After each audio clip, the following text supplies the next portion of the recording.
that's the realization that will be the highest state that is possible in your life. And this is our chance to be able to reach that state through meditation.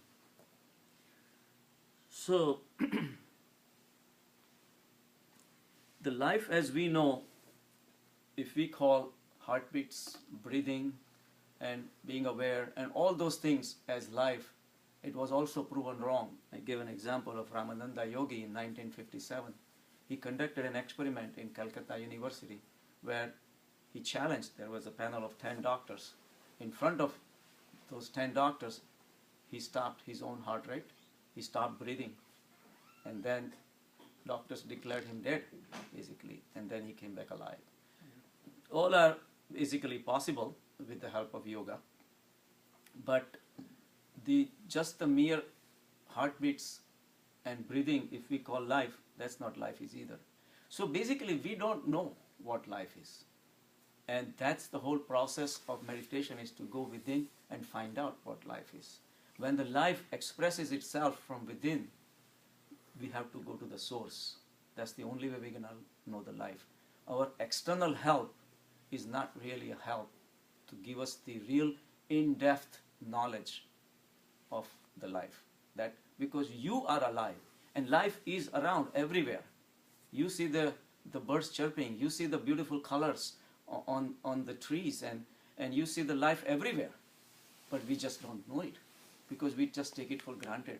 And that's why we never go within. We rely on other people, on our parents, on our friends, and everybody to fill in and give us. And then everybody believes that, so there's like a mutual misunderstanding goes on forever. Basically, you believe in it, I believe in it, so I hang out with you, and the misconceptions basically go on forever. But somebody thinks twice. No, that's not true. So Mahavir and Buddha did not believe the conventional things. They went their own route. They went within and they found life. So that's where the life is hiding, within us.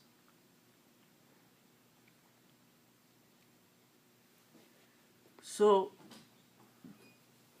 we give the story of, I guess that would become too long, the Dandamis story, when the Alexander was leaving India. Some of his friends had told him, I guess let me go ahead, that I know you're going to bring all the jewelries and golds and rubies and all that from India. India was known for it. But also bring one fakir, because India is known for all fakirs. So Alexander somehow didn't remember at that time. So, and the last day he was going to leave India, he was stationed in one of the village. So he told the villagers, I want to take one fakir with me to Greece. He says, yes, there is a fakir in the village, but we are not sure if you can take him with you or not. He says, don't worry about it. His soldiers approach the villagers, right? He says, you look at the swords, we can kill.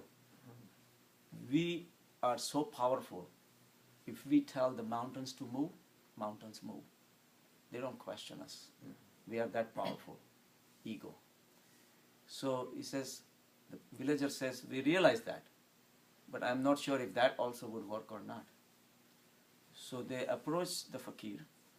His name has been mentioned in the Greek mythology or Greek history as Dandamis. Dandamis. So we presume he's like Dandiwala Swami or something like that, but they converted into Greek names, Dandamis. So they went there and they told him that you have to come with us because Alexander has given the order that you have to come with us.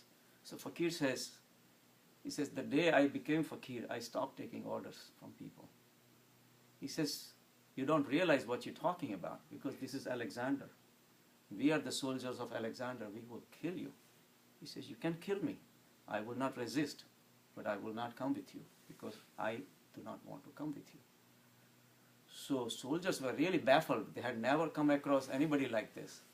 They had seen people fighting back or they had seen people running away. The third option they never thought. So they went back to Alexander and said, this guy is not running away. He's not fighting back. He doesn't have anything to fight with. He's nude. He doesn't have even like clothes on. And yet, He's not afraid of us either. We don't know what to do. So Alexander says, let me come over. So he goes there, and first he tries to bribe him. He says, I'll give you all the jewels and all the beautiful clothes and whatnot. He says, you cannot. He says, why not? Because I don't want any. He says, my needs are very sufficient at this point. Whatever you give me is not needed by me. So Alexander says, hey, you still will have to come. Look at this sword. It's going to cut off your head. He says, you can cut off the head, but that's not going to be the end of my life. You will be watching my head falling down. I will be watching my head falling down too, because I am not the body. I am not the mind. I am the soul. So you go ahead and kill me if you have to, but I'm not going with you. And Dandamis could not be taken away. For the first time, Alexander had to walk away, without getting what he wanted. So people like this defy the norms of life. What we call life does not have to be life. There has to be something bigger than that. After all this beauty that is created, all these beautiful children, your grandchildren, your smiling children being born every day, all this beauty in the world, how could be just something that's born and dead? Something has to be shashvat, something that is permanent, something that is perpetual, something has to be really bigger than what you and I can figure it out. If we could figure it out, then it would be easy. Then it's something that you just cannot figure out, something that is really big, has to be life. And it is our chance as a human being to realize that great element that is within us.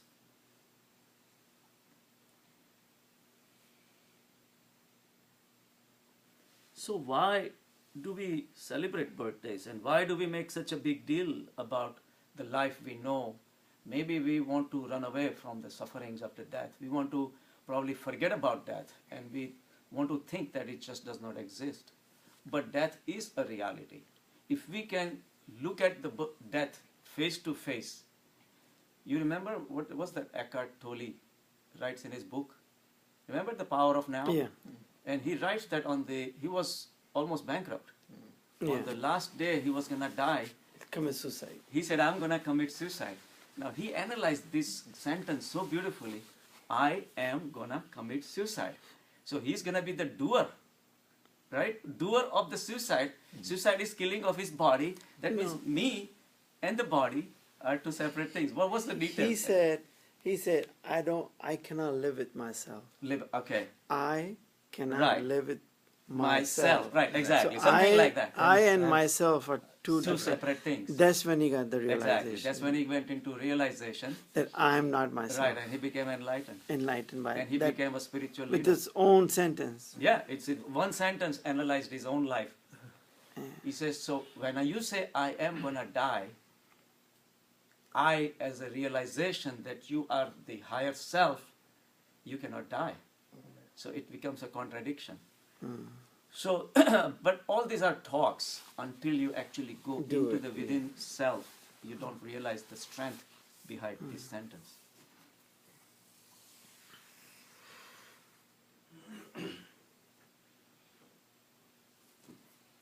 So, what happens when we walk away from death and we try to enjoy life as long as we are alive, kind of? We are choosing. We are choosing life and we're hating death. We're choosing one over the other. The choice is a function of the mind. Mind creates the duality. It is never able to see the totality because mind is a limited thing. Duality is the mind. We always choose something that we like and we walk away from something that we don't like. So choices are always about expressing your own inner ego. That I like this and I don't like this, right? So if you walk across on the road and you look at a beautiful face, you spend more time. If you look at an ugly face, you look away. But both exist.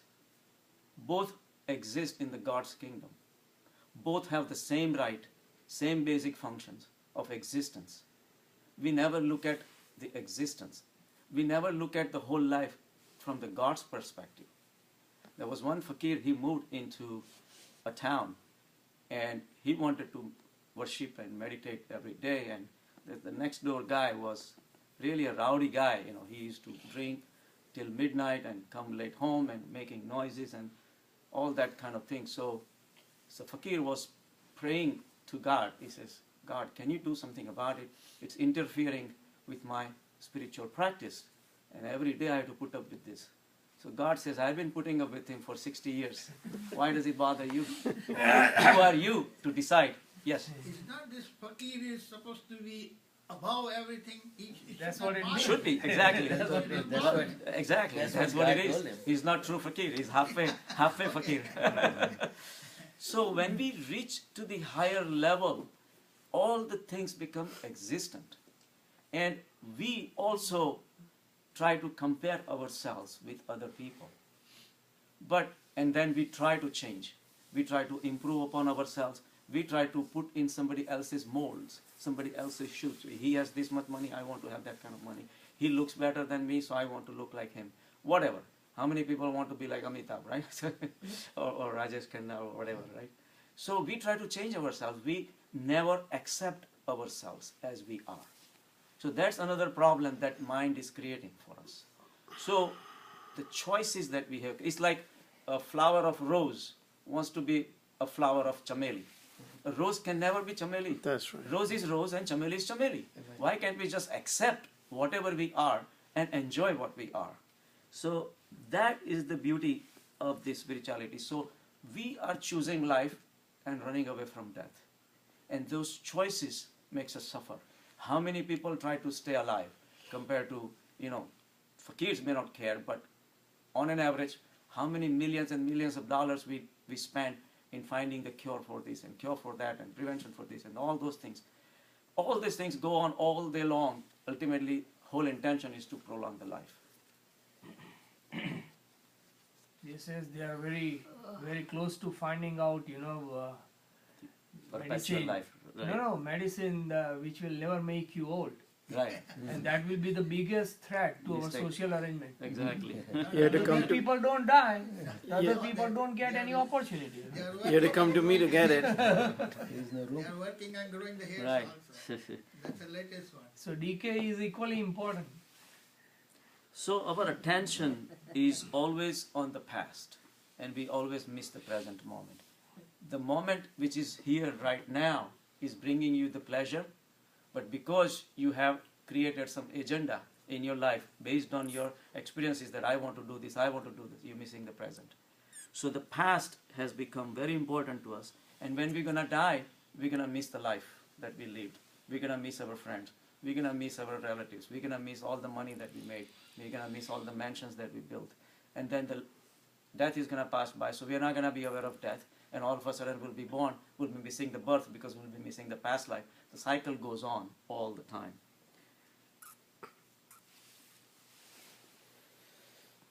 So Gita talks about the Atma, which is the real thing. Nainam Chedani Sastrani. So the element which is in us, there is something that is going to stay permanent. The body is going to die. The mind changes all the time. How much you can rely on the mind itself? Mind has taken you to so many crazy places and is still doing it. And yet we keep on believing the mind so much. So we keep on relying on something that is continuously changing. So we are writing our signatures on the surface of the water. How long is it going to last? So that kind of life we're living and putting so much heavy support on, and we think that as we clinging to something that we think is permanent, but it's not. If we really reflect upon life, we know it's not permanent. It is something totally temporary, something that is changing all the time. And yet, the things that happen in the life bother us. Something positive happens, we get so excited. All these things go on all our life, and ultimately we come to death, and then we feel that we miss the opportunity again. So Krishna says, that go above everything. He says, it talks about the Atma, which is the real self. He says, weapons cleave it not, fire burns it not, water moistens it not, wind dries it not. All those are characteristics of physical characteristics of the matter. Matter can be burnt, matter can be moistened, matter can dry up, all those things, but that is matter. But what is behind all these things is the Atma. So, nainam chedani sastrani, nainam dahati pavaka, na chainam kledyatri apo, na sosyati marudaha. So, it cannot even dry up. It is something else, something that is beyond comprehension of you and me. Something that we can comprehend with our senses is not what it is. There is something beyond that. That's why we have to go within and rise above the senses. And he also says this self, which is you, cannot be cut, cannot be burnt, cannot be moistened, cannot be dried up. It is eternal, all pervading, stable, immovable, and ancient. It was always there, and it always will be. And that's something where the ultimate bliss is hiding. And our journey should be towards that.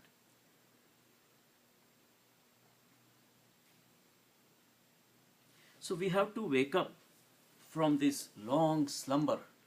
The life that we've been living, we are mesmerized by the objects.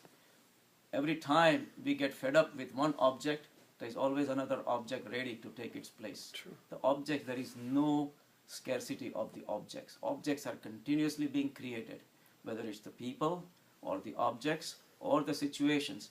It's new situations are continuously being created to draw our attention and to keep us mesmerized, hypnotized towards the matter. Matter rules the world. And that's why matter matters to us. And our mind is continuously full of matter. We never think about the spirit. And yet, without spirit, matter cannot exist. And yet, we don't think about all these things. When matter matters, Nothing. when matter matters, matter minds. Because your mind becomes full of matter. So when matter matters, matter minds. But when mind matters, matter doesn't matter. So mindfulness, we talked about, right? The mindfulness is the interpretation of meditation in Buddhist religion. They interpret as mindfulness. Right now we are bodyfulness. We are always aware of the body and physical world and all that. But meditation is all about mindfulness. You start watching your own mind. And that's when the separation starts between you, which is real you, and the mind. And then followed by the body and all the experiences and all that. So same way, you can watch the death also. When you die, you can watch the death happening. But that kind of practice and awareness and to raise to that level, you can do that at the time of death also. You can exactly watch. There was one example Rajni said. He was a Western philosopher, very great guy. I forgot his name. But he said on the last moment he had his friends gathered and he knew it was his last few moments of life. And he kept on giving a literally live commentary. He says, my body is becoming weaker and weaker and I cannot walk any longer. I'm going to collapse. I'm going to die. And that's all happening to my body, but I'm fine. He literally said that, and they have recorded his final moments. He says, my body is going, my body is falling. That's it. So these are the people who realized they are something beyond the body. And at that level, there is no death. Because birth is only to the matter, not to the spirit. But we are so hooked on the matter. And our attachment, our hypnotic state with the matter is so strong that we just cannot come out of it. One time, there was one guy approached Buddha. And he says, can you teach me about Paramatma? So he says, okay, come with me, drop everything. He said, no, I can't drop everything. I mean, I have wife to take care of, I have children, and they need me, and maybe another year or so. So Buddha says, okay, if I'm alive, I'll come next year. But I'll remind you that by the time you'll be ready, for sure. He said, well, I think so. Not 100% sure, but I think. So next year, Buddha goes in the same village again. So he calls the guy. He says, what happened to that guy? Had promised me that he was going to come with me and take Diksha. And what happened to him? He says, well, he's actually hiding from you. he says he doesn't want to come. So because he says these kind of people don't forget. Say, these people remember everything. So I know Buddha is going to come and ask for me. So he's not here. But then finally he said, no. Go and call him. He says, what's your intention now? You promised me last year that you're going to come with me. He says, no, but in 1 year more problems have come. Now my daughter has a son, and now we have to take care of him, and then I have to put them in a proper path, and once all these things happen, and then I'll come. And he says, so Buddha says, look at this guy. His attachment is never gonna weaken, because our actions tell us what is the real purpose of our life. Ultimately, mind does what it believes where the pleasure is. No matter how many temples and how many mosques and how many derasars you go to, doesn't mean nothing. All those places are telling you to go into spirituality. The moment you leave the temple, the business starts. In fact, within the temple also business continues. Not a It never Pujari leaves you. himself. Pujari will be on cell phone. The one who is worshipping will be on cell phone. So you see the dichotomy. You see the dichotomy in your mind. On one hand, you want to do something that is positive, spiritual. Yes, I want to do something towards the religion or dharma. But yet, as soon as I go out, and then all I want is to make money, and I want to have drinks, and I want to have alcohol, I want to have friends, and I want to have just fun, and why not? What's wrong with this? Where is the honesty there? There is no honesty. Go within, and you answer to yourself what your real aim of life is. If your aim is business, business will be in the temple also. And if your aim is the spiritual enlightenment, even your business will become spiritually enlightened. See the difference? Whatever you want to do it, you do it spiritually or materially.